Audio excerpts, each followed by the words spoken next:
Listener, I've got some exciting news. This month, you can get access to all of our current premium content for free. Yes, that includes Black Label. If you want to hear what all the fuss is about, now's your chance. Unlock hours and hours of bonus content by downloading the Himalaya app and signing up for Obscura Premium. You'll need to enter promo code SKELETON. You only have the month of August to sign up, and this is a one-time offer, meaning if you hold off and forget, then I can't help you. Again, Himalaya app and promo code SKELETON. That's SKELETON. Now, let's get on with it.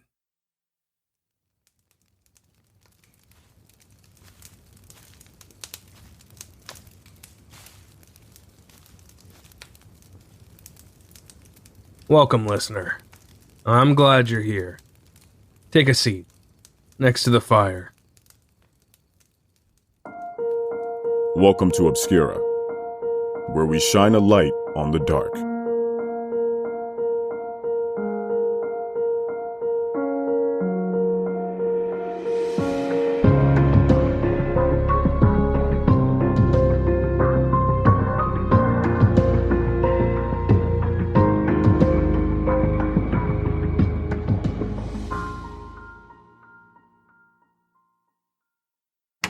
Jennifer, it's now been a full 24 hours since this crash was first reported, and authorities still are not releasing the names of these 5 people who were killed after they drove off that cliff in Mendocino County. I spoke with California Highway Patrol. These are their pictures. They tell me a 2003 GMC SUV was driving south on Highway 1 yesterday. It pulled into a dirt turnout, and then for reasons they still don't know, it drove directly off this cliff. It plunged about 100 feet down onto the rocks of the ocean below. You can see from this picture the vehicle landed on its roof. This fall killed all 5 people, and the 3 children on board were ejected.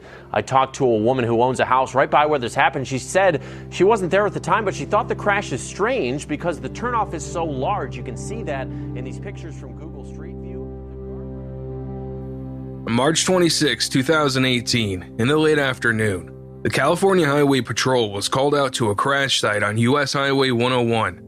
In the affluent Mendocino County town of Westport, California. 100 feet down a jagged cliff overlooking the Pacific Ocean sat a 2003 GMC Yukon SUV registered to Jennifer Jean Hart, or Jen as she was called.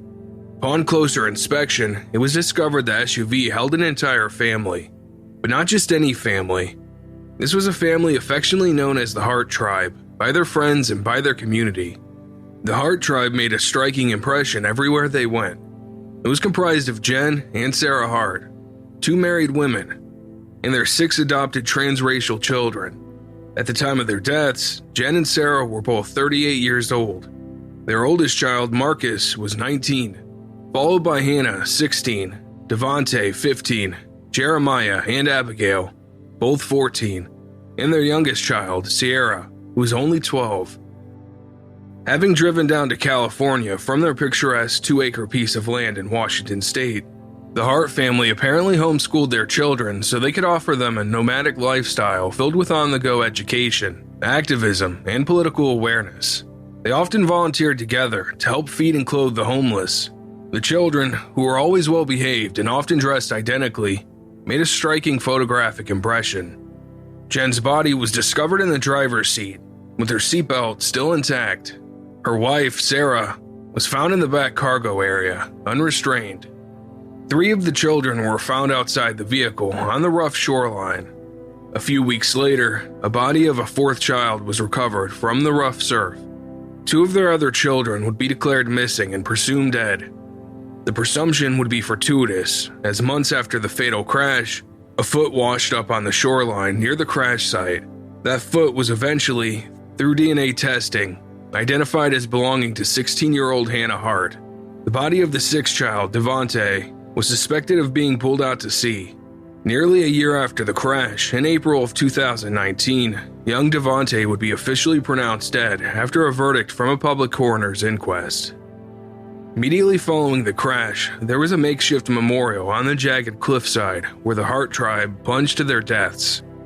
On the ground near the cliff were stuffed animals, brightly colored spinning windmills, heart-shaped rock designs, and cards expressing sympathy from the Hart's close friends as well as from their community. In fact, it would be these close friends who would spend weeks combing the shoreline, looking for the missing members of the Hart tribe. This story of the family's accident caught the media's attention when one of the Hart's 6 adopted children was recognized as the boy from the famous Ferguson hug photograph. Devontae Hart, who was 12 years old at the time, famously stood wearing a fedora hat, a face streaming with tears, and a free hug sign hanging from around his neck. The hug took place at the Ferguson Rally in Portland, Oregon, on November 25, 2014. When White Officer Sergeant Brett Barnum noticed the tearful child, he motioned him closer, and the two embraced in an extended hug that was caught by a freelance photographer. The photo, dubbed "The Hug Felt Around the World," immediately went viral and was shared over 500,000 times on Facebook. Offers came from national TV shows such as Good Morning America and The Today Show to fly the family out for personal in-studio interviews. Well, on that day, we were having our rally in Portland for the Ferguson decision, and we were trying to provide a minimal police presence, but yet provide an avenue of safety for our community members to vent their frustrations and their concerns. My colleague and I, Brian, we noticed that Devontae was in the crowd, in and amongst what ended up being some of his other siblings. They all had signs, and some said a variety of different things, but the one that we really kind of got a chuckle out of was Devontae's sign, which was fairly large, and it said "Free Hugs." And then as he got a little bit closer, he turned towards us, and I noticed tears flowing out of his eyes. And I said to Brian, I said, "Hey, I'm going to call him over here and see what's wrong." He shook my hand. I introduced myself. "Hey, my name's Brett. What's your name?" He told me Devontae. And we started talking. And the first question I asked him is, "Why are you crying?" And I said, "Is everything okay?" And he said he was sad. And he talked about being sad about a protest, kind of about a national events. And so, you know, for a kid, which I perceived he was 10 to 12 years old, that's a pretty big pill to swallow and a lot to process. And so I wanted to bring him back to kid level and just reassure him that everything was going to be okay. And really all I could do was apologize. And hopefully my apology was going to be enough to help satisfy him, to show him that I do care. And I just kind of sighed and said, "I'm sorry. Yeah, I know, sorry." I looked down at his sign, which he had set down on the ground, and it was facing straight up, and it said "Free Hugs" on it. And it was an opportunity that I couldn't resist and couldn't miss. And I just pointed down to his sign and said, "Hey, can I have one of those?" And he just looked at me with these big wide eyes and just grabbed hold of me. And I think at that moment in time, the picture that is out floating around on the internet and throughout the world, I think that just captured the moment. So apropos of what not only the community is asking for, what the nation is asking for, but what the world is asking for right now. I mean, every time you read a newspaper, turn on the TV, there's some sort of death and destruction going on in the world. And to be able to, you know, turn on your homepage on your computer or turn on your TV and see this photo, it's just like, finally, some peace. Yeah, it's pretty emotional.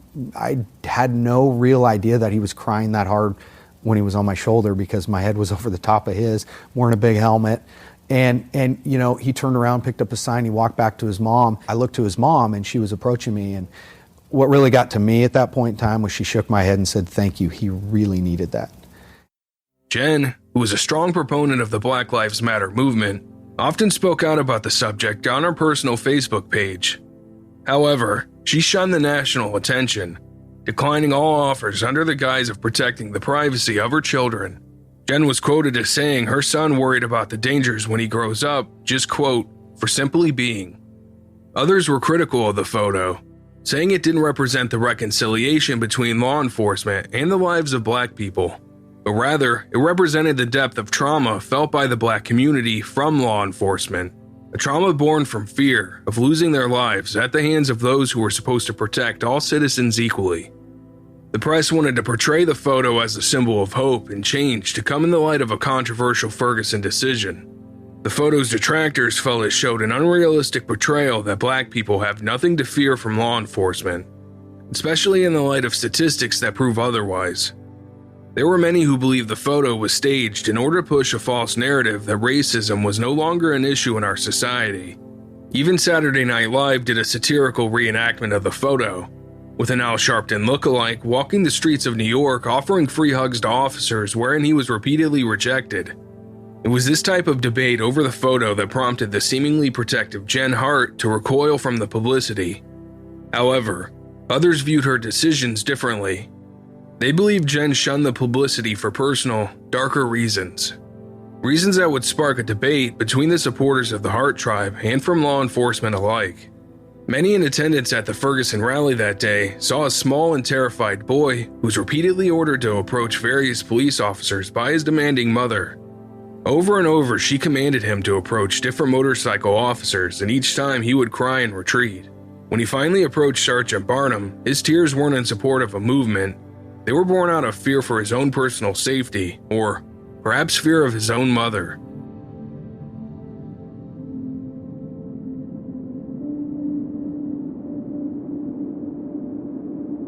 Days after the crash, the Hart family supporters were planning a public memorial for the family, despite rising media claims that the crash might not have been an accident. People magazine quoted a friend of the Hart stating Jen does this thing for her Facebook page, where the kids pose and are made to look like one big happy family. But after the photo event, they go back to looking lifeless. Others came forward to say Jen referred to her children as animals and saw herself as their savior. There were allegations that Jen was a controlling narcissist and saw the children as props for her special brand of performance wokeness. Others said they heard her call her children by racial slurs. Spiritual and enlightened, Jen reportedly saw herself as the epitome of love and light. Her Facebook page portrayed her homeschooled brood as advanced and engaged, often describing her children as special needs crack babies who grew out of their cognitive deficiencies and physical limitations with nothing more than sunshine, fresh air, and love. She carefully curated her Facebook page to include daily encounters with overt racism that were dealt with wisdom and clarity by her verbally advanced children. Children whom she insisted came to her without speech or with limited vocabularies only filled with expletives. All of Jen's Facebook posts showed snippets of conversations with her children, reminiscent of dialogue found in formulaic 90s sitcoms. She shared conversations with children who appeared politically minded, even Gandhi-like in their understanding of philosophy and the deeper meanings of life. After the presidential election in 2016, Jen shared the following conversation between herself and her children. Election Night Sunset Talks 2016. I was recording the sunset tonight and caught this conversation. My heart. Devontae, I wish I could vote. Jen, you vote every day. Jeremiah? Huh.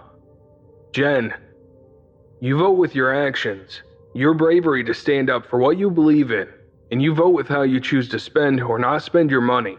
You vote by being strong and confident to be yourself in a world that can crush the strongest of character by manipulation and fear. Devontae, did you follow your heart with your vote? Jen, well, yes, but I took the knowledge I had and combined it with what my heart feels. The best decisions are always made. Boys interrupt, J plus D together, when the brain is connected to the heart and they are working together. Devontae, we know. Jeremiah, you remind us a lot. Jen, when you are old enough to vote in an election, never let anyone shame you for whatever choice you make. Jeremiah, what happens if Trump wins? Jen, no matter what happens tonight, this same sun we're watching right now will rise and set again tomorrow. And we still have tons of work to do, whether it's Hillary or Donald. We think big and act local. Devontae, and build bridges, not walls. Jen, most definitely, we've got this. This post was attached to a picture of Jen on a lake shoreline, taken from behind, sitting in between Devontae and Jeremiah, seemingly in the midst of a deep conversation. Her Facebook page continually portrayed the Hart family as a modern-day Brady Bunch, crossed with the Huxtables. Jen's posts weren't just limited to politics. She often chose the subject of racism, since she supposedly encountered overt racists at every turn. Another post in July of 2017 reads, Books, books, books. My kids love to read. All of them. Sometimes they go through dozens of books a week. We frequent thrift shops so the kids can pick out their next round of wondrous brain fuel. Today, kids rummaging through piles of books. Woman, there's a bunch of kids' books down there. Son 1, Oh, thank you. I'm more interested in this section. Woman glances at the book in his hand. I don't think your mom and dad would approve of those. I'm standing right there, by the way, and one of the books he's holding is Another Bullshit Night in Suck City. Me, resisting the urge for a high five. Yep, that's true. Woman, well, I never. They are too young to be exposed to adult literature. Red face. Thank goodness we have a president fighting this liberal mentality, ruining our children. There are banned and burned books for a reason. Ramble, ramble, ramble. Family. Laughing emojis. Son 2. Oh man, censorship. Sigh. It's not porn. We're all teenagers. It's actually a pretty good read. It's a memoir. We don't have to get that today, because we already have it at home. I'm thankful for having the freedom to read all kinds of subject matter. Looks at me with a small grin. You'd think this would be an isolated type of experience, but similar encounters happen quite often. People assume some of the kids are a lot younger than they are because of their small stature. This apparently gives them an all-access pass to parent our children. I attribute the kids' love for reading to the fact that they've had the freedom to choose interests and seek knowledge and entertainment that suits them. You don't have to burn books to destroy a culture.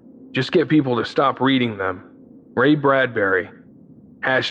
#never stop reading. Listener, did this incident really take place in real life?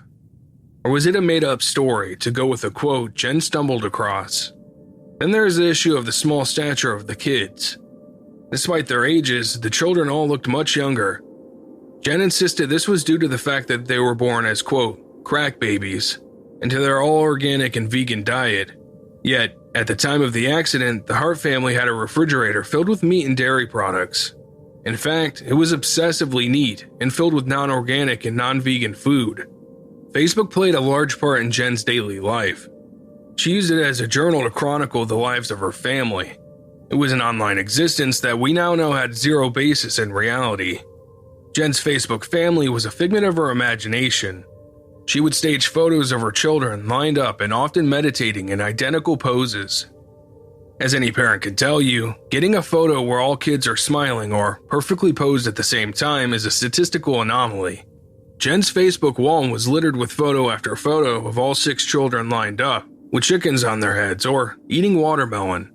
Whether conscious or not, Jen peppered in her own inherent racist views, and often stereotypes into her own photographs.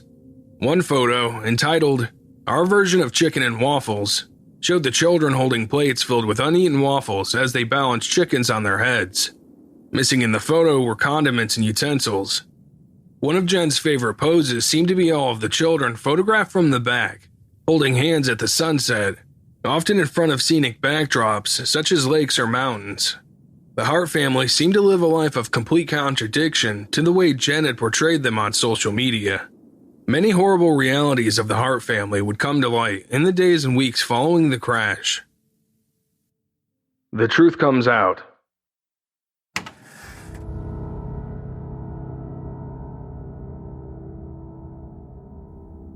While most of the Hart's friends continued to insist the fatal crash was an accident, there were some friends, acquaintances, and even neighbors who felt otherwise. Sarah Hart, who worked out as a store manager at Kohl's, had apparently given her coworkers cause for concern. The day before the Hart's crash, there was a 911 call for a welfare check on Sarah Hart and her family. And who are we checking on? Sarah Hart. And how are you related to her? Just a friend. Tell me the reason that we're checking on her again.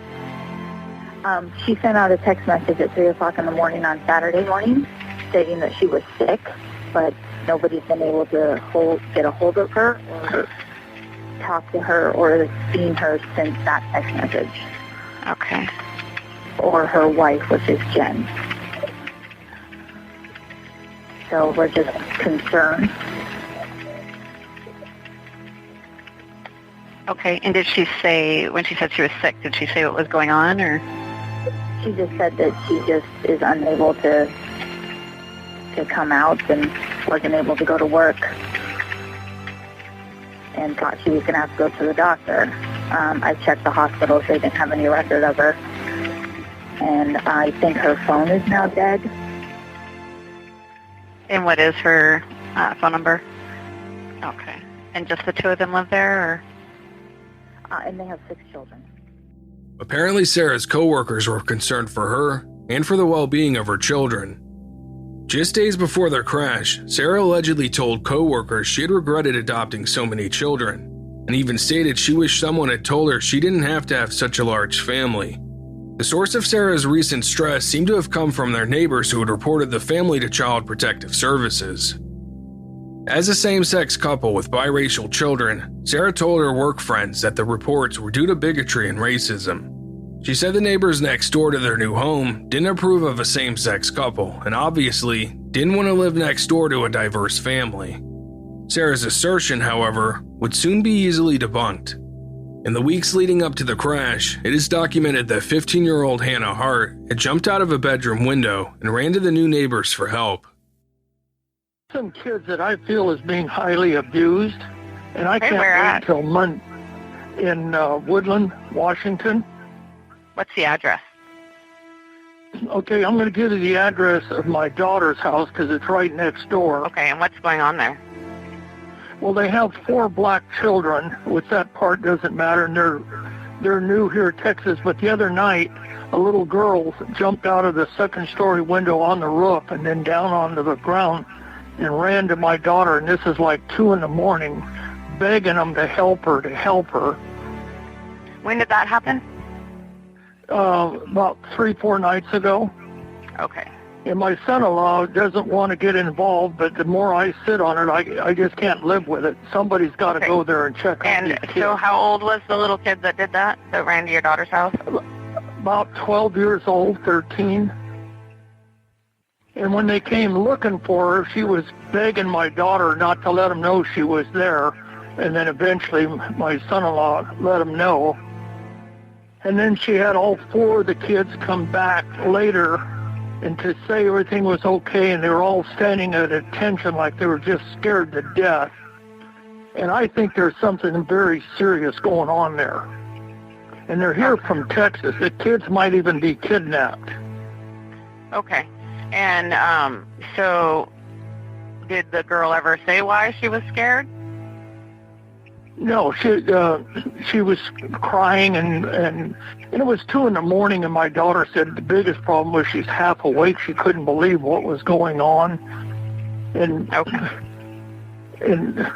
and basically, my son-in-law is like most people. They don't want to get involved. And so he's keeping my daughter out of it, but since she's told me about it, I just can't live with it. I'm very concerned for these kids. I just can't let this go any longer. Those kids, I think, is in very serious danger.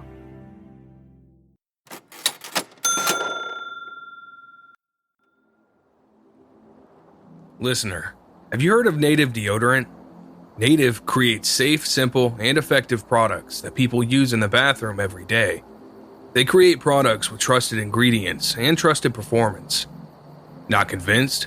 Check out the 7,000 5-star reviews from their customers. Less is more with Native. They have fewer, simpler ingredients, so you know everything that's in their deodorant.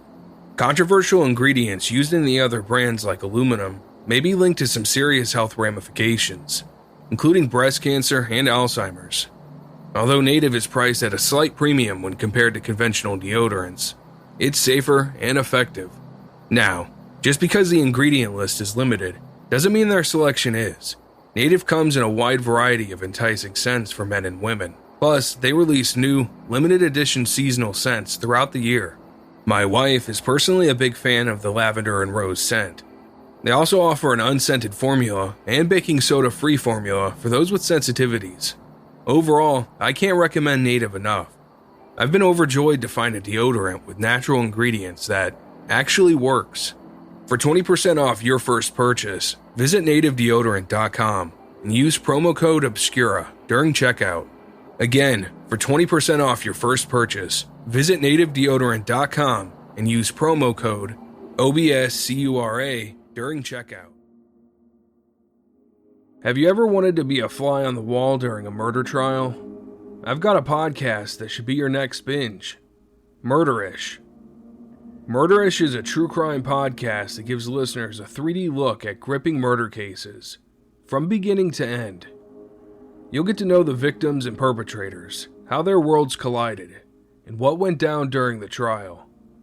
Host Jamie even shares her own personal experience being the jury foreman on a first-degree murder trial, as well as a terrifying personal story about the time a stranger came into her bedroom at night. You may be familiar with some of the crimes covered on Murderish, but many will be cases you've probably never heard of. Search Murderish in your favorite podcast app, hit subscribe, and start binging. And remember, listening to Murderish doesn't make you a murderer. It just means you're murder-ish.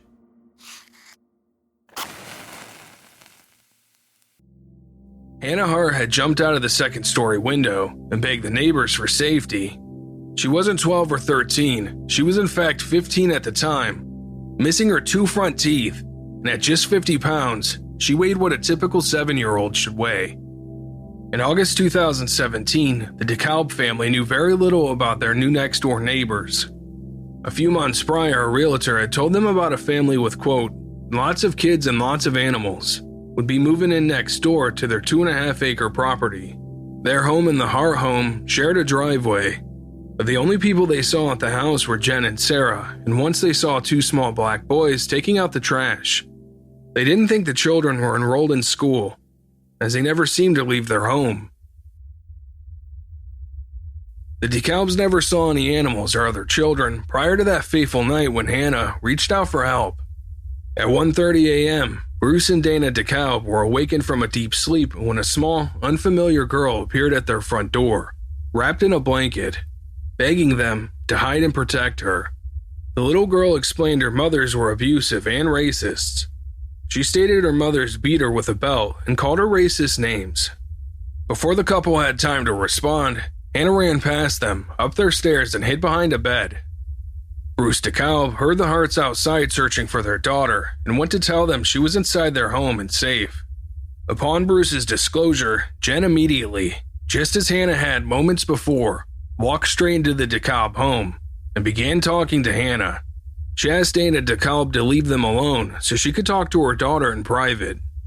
Jen and Hannah walked out a few minutes later and went back to their own home next door. The next day, Jen and the children marched over in a single-file line to the DeKalb home. Hannah presented Bruce and Dana with an apology letter, stating that she lied and that sometimes she gets upset with her brothers. Despite being 15, Jen told them she was 12 and had been a, quote, drug baby, born to a bipolar mother. They also told their new neighbors their children were being homeschooled because they had been bullied for being biracial. Jen had Hannah promise the DeKalbs it would never happen again. The entire family then marched back home with military precision. The DeKalbs suspected something wasn't right with the family, but they wouldn't know just how right they were until almost a year later. Well, I mean, we had an incident before with an evening situation that made Dana very concerned about what was going on next door. And then about a week ago or so, one of the children came over and started asking for food. And it went on for a period of time until we kind of determined that he was probably reaching out. And we determined that we should call the Child Protective Services, and that's what we did on Friday. He said he was asking for a lot of food. Yeah, a lot of food. I mean, it started out very, tortillas, and it ended up a case of food. Multiple, cured meats, non-perishable food items. Right. And was asking that we not tell his mom and to hide it and put it by the fence so he could get to it, and that they were withholding food from him as punishment. Oh, it was Devontae. Definitely. You guys have shown us pictures, and we've talked about that one, that it was Devontae for sure. You told me you were a little surprised when he said he was 15, because he was small. Well, they were all small. I mean, the one girl who was 12 looked like she was 7. Both of her teeth were missing, front teeth, and we questioned, what's up with the teeth thing, and they said, well, she didn't want them replaced. We thought that was a little weird, but anyway, they were all very small. very thin and tiny. We only met Jennifer once, and that was in reference to the incident with Hannah. Right. She only was here that next morning one time. I met with Jennifer a couple of times in regards to sharing the driveway, and she wasn't friendly at all. She was mean. 1:30 in the morning, the doorbell's ringing, and I answered the door, and then she was standing out there with in a blanket, completely covered in blackberries, because she had gone to that neighbor's house through the blackberries, and then they have a gate that locks that, so she ended up back over on our front doorstep. And at the time, I didn't know what to do, so What'd she say? She said that she said that she wanted us to take her to Seattle, and that they weren't treating her right. Don't make her go back. But kids can do stuff sometimes when they're a certain age. They run away from home and stuff like that. So by that time, they were all out looking for her with flashlights, and so we tried to get some story as to what was going on. And of course, they told us what we wanted to hear, I guess, and life went on for another 8 months. And here we are today. Well, once she heard they were from West Lynn. When I saw that it said 2 women from West Lynn and 3 kids, my gut was it was them. Yeah. I don't know why. I just knew it was them. Probably because the fact that they took off and never came back, and they aren't people that usually leave anywhere. Probably because I really believe they were evil. Sure. The only time you saw Devontae was pretty much the only one we ever saw outside, and he was doing chores. Yeah. That was the only time. He did the garbage and raked the leaves and all, stuff like that. But anybody else other than that night? Because they all came over the next morning with a, with a story. A story. And Devontae told us that they had lied and made us, just to make us feel good that everything Hannah told us was true. Despite these new disclosures, friends of the Hart social media pages still insisted the crash was an accident. They were insisted that the DeKalbs were lying. In fact, they knew they were lying as evidenced by the DeKalbs' allegation that Devontae was requesting cured meats, when it was well known that Hart's followed a strictly organic vegan diet. One friend stated, quote, "I'd also like to add that I have had CPS called on me as well at one point. It doesn't necessarily mean that you have been abusive, neglectful, or a bad parent. It could easily just mean that someone resents or even hates you enough to try to undermine the thing you care about the most in the world, decides to make a simple phone call. It's that easy. The media takes slices of the truth and sensationalizes them, because it's what they've learned gets them an audience. I personally choose to weigh the truth of my own experience in my heart, as I hope you all will too." Another friend took to social media to combat the negative portrait being painted about the friend she was sure she knew. Her post reads in part, "A letter to the media and the world at large. The world as I knew it changed on Monday with the discovery that my friend, Jen Hart, her wife, Sarah, and their 6 children passed away after their vehicle drove off a cliff in California. My heart broke. I feel the world has continued to crumble as a result of media speculation, rumors, and unsubstantiated claims. The inaccuracies of the reports I'm reading are breaking me. This is not the Jen I know, not the family the world knows. I know that Jen and Sarah Hart adopted 6 children, 2 sets of 3 siblings from uncommonly bad situations. Their problems ran the gamut. They'd seen violence, been abused, been starved and neglected. Some were born addicted to drugs. Their food insecurities before adoption led to food hoarding and stealing issues. That's what happens when you don't know if you'll be fed again. These kids faced unimaginable traumas. These kids had lost faith in people and had no ability to trust. They were developmentally behind and unable to manage behaviors. They were on medications and weren't receiving proper care. Recently, there have been allegations that, if true, still make sense for children who were born into traumatic, food-insecure situations, and allegations that contradict everything I have ever known about the family. My Jen is kind, compassionate, strong, loving woman who did everything to be genuinely herself, even when that meant taking the road less traveled. She was a lesbian from a small town in South Dakota. She and her wife had a loving, long-term marriage. As a gay couple, they adopted older kids. groups of siblings so they didn't have to be separated. Children that were black and therefore didn't look like them. Children who came from a really rough background. They never made a choice because it was easy. They made it because it was right. This family was amazing. This couple was the example of marriage and parenting that I looked to and wanted to emulate. Were they perfect? Absolutely not. And maybe there is more to this than I know. But the media and the neighbors who are being interviewed are presenting a very dark picture of a family that brought so much compassion and happiness to this world. They are looking for a story, looking for the worst because that is what gets readers. Unsubstantiated, out-of-context claims are creating a story that doesn't deserve to exist. Unfortunately for Jen's supporters, the reports weren't exaggerated. They weren't unsubstantiated, and they weren't taken out of context. In fact, as the truth was revealed, the true story behind the happy, smiling Hart tribe would paint a far uglier picture. The journey to the end.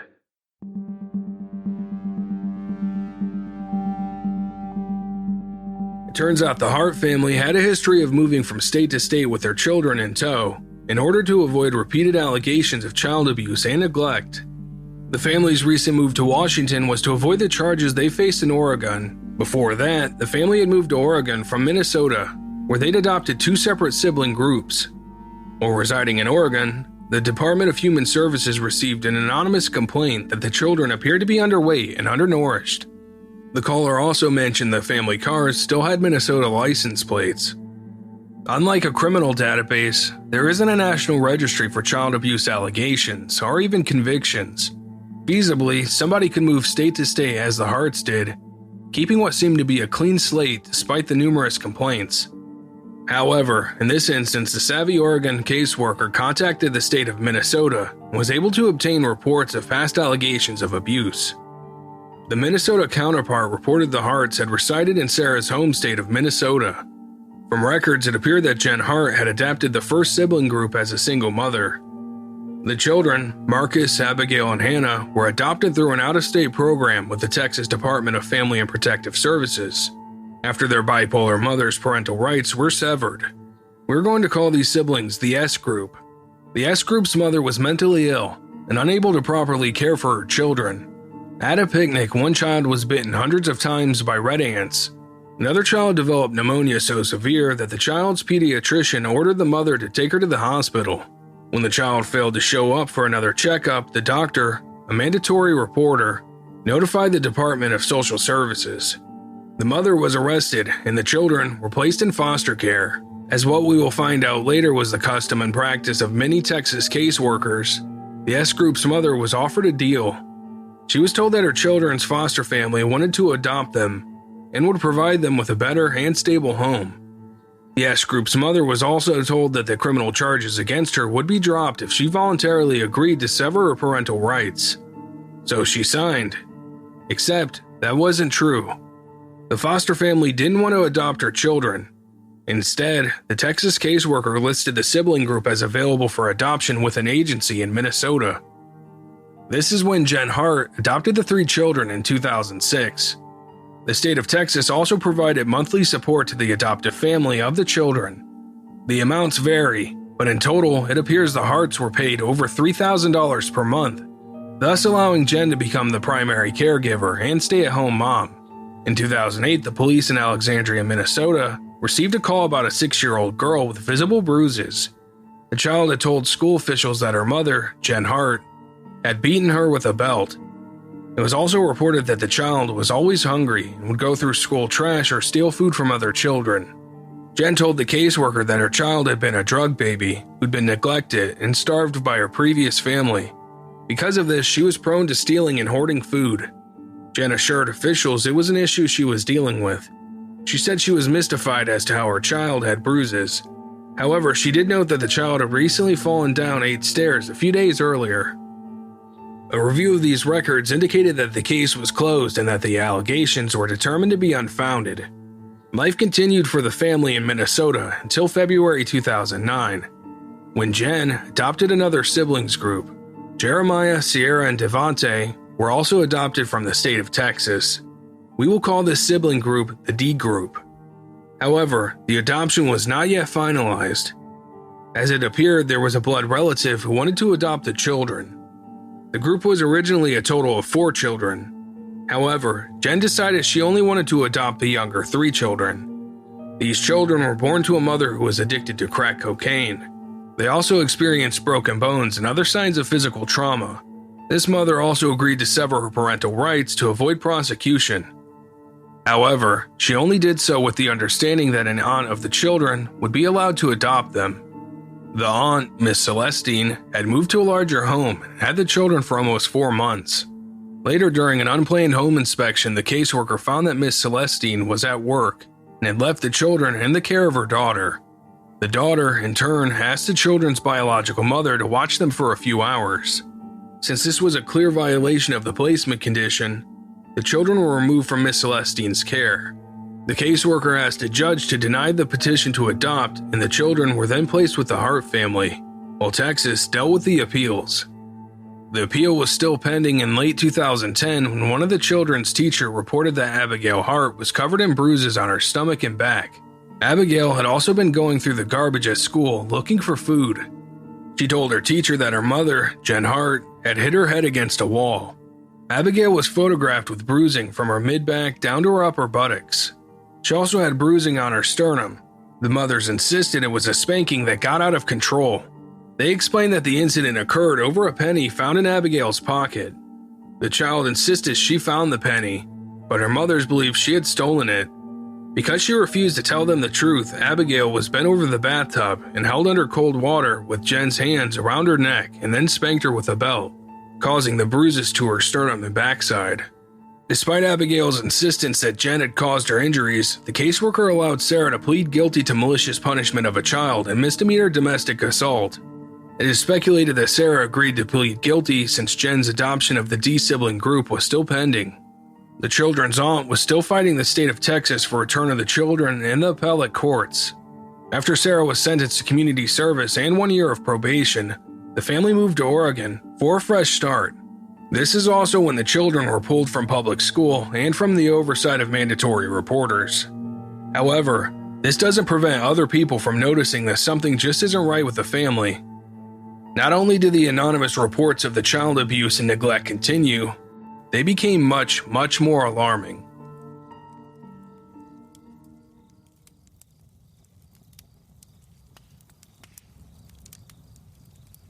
And that's it for part 1. Part 2 will be released next week, so you won't have to wait long to hear it. We've got a Q&A episode coming up. If you'd like to ask me any questions, then you can shoot me an email. The email address is justin@obscurecrimepodcast.com. Our Facebook group is also starting to take off. If you'd like to get involved in the discussion, then check us out there. And I think that wraps things up. Thank you for listening, and keep the fire burning.